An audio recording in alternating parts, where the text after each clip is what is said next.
የባህል ፍርድ ቤቶችን በሕግ ማዕቀፍ በመምራትና በማጠናከር የሕዝቡን የፍትህ ተደራሽነትና ጥራት ማሳደግ ላይ በትኩረት እየተሰራ መሆኑን ርዕሰ መስተዳድር አረጋ ከበደ ተናገሩ። የአማራ ክልል ጠቅላይ ፍርድ ቤት የባህል ፍርድ ቤቶች የእውቅናና ስራ ማስጀመሪያ መርሃ ግብር ተካሂዷል። አብዮት ከፋለ ተጨማሪ አዘጋጅተዋል።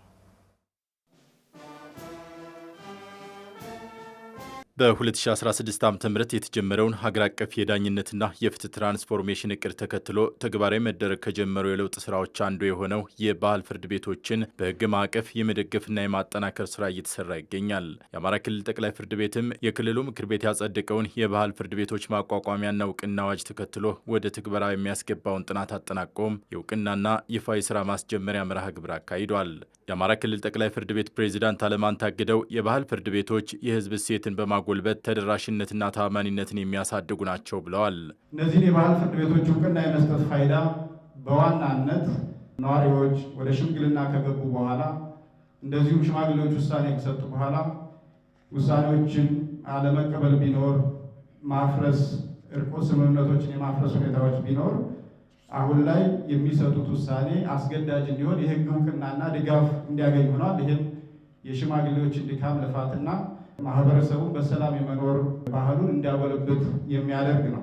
የባህል ፍርድ ቤቶች ዳኝነት የሚሰጡ እንደመሆናቸው መጠን በአዋጁ ተጠሪነታቸው ለጠቅላይ ፍርድ ቤት እንዲሆን ተደርጓል። የጠቅላይ ፍርድ ቤቱ ሚና መደገፍና አቅማቸውን መገንባት ይሆናል። የባህል ፍርድ ቤቶች የመሰረተ ማህበረሰብ ፍትህን በማስፋት ግጭትን ከመፍታት ያለፈ የሰላም ግንባታ ሚና አላቸው ያሉት ደግሞ የፍትህ ሚኒስቴር ሚኒስትር ዴኤታ ዶክተር ኤርሚያስ የማነ ብርሃን ናቸው። እነዚህ ባህላዊ ግጭት የመፍቻ ዘዴዎች ደግሞ እነዚህን ሰላም በመገንባት ረገድ የተጣሉትን በማስታረቅ ረገድ ያላቸው ሚና ከፍተኛ ነው። ስለዚህ ከመደበኛ ግጭቶችንም ከመፍታት በተጨማሪ በሰላም ግንባታ ላይ የሚኖራቸው ሚና ከፍተኛ መሆኑን በሚገባ እንገነዘባለን። ለዚህም ድጋፍ እናደርጋለን። የባህል ፍርድ ቤቶች የመደበኛ ፍርድ ቤቶችን ጫና፣ ወጪና እንግልትን በመቀነስ የሴቶች ህፃናትና አካል ጉዳተኞች መብትና ተጠቃሚነትን ለማረጋገጥ ያስችላሉ ያሉት ደግሞ የሴቶች ህፃናትና ማህበራዊ ጉዳይ ሚኒስትሯ ዶክተር ኤርጎጌ ተስፋይ ናቸው። የባህል ፍርድ ቤቶች ለህፃናት፣ ለሴቶች፣ አካል ጉዳተኞች፣ ለጥቃት እና ለችግር ተጋላጭ የሆኑ የህብረተሰብ ክፍሎችን መብት ወይም ጥቅም በማስከበርና በማክበርም ረገድ የአንበሳውን ሚና ይጫወታሉ ብዬ አምናለሁ። ማህበረሰቡ ጎጂ ልማዳዊ ድርጊቶችን እንዲጸየፍ ጥቃትንም የማይታገስና ለፍትህና ለርትዕ ደግሞ የቆመ ማህበረሰብ እንዲሆን በማድረግ ረገድ የባህል ፍርድ ቤቶች ከፍተኛና አዎንታዊ ሚና አላቸው። ዜጎች በአካባቢያቸው ፍትህ እንዲያገኙ ማህበራዊ መስተጋብር እንዲዳብርና የፍትህ አገልግሎት አሰጣጡን ለማሻሻል ያስችላል ያሉት ርዕሰ መስተዳድር አረጋ ከበደም ዘርፉን ማሳደግና ማጠናከር የመንግስት የቀጣይ ትኩረት አካል መሆኑንም አስረድተዋል።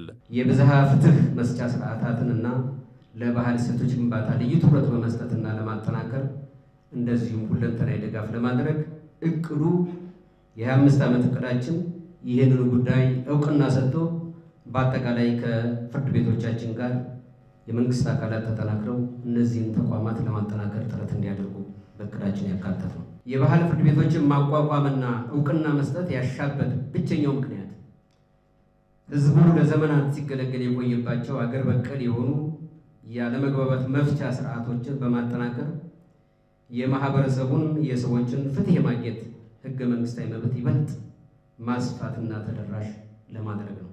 የክልሉ እሴቶች የሆኑና በጥናት የተለዩ 15 የባህል ሽምግልና አይነቶች የባህል ፍርድ ቤቶች ሆነው እውቅና ተሰጥቷቸዋል።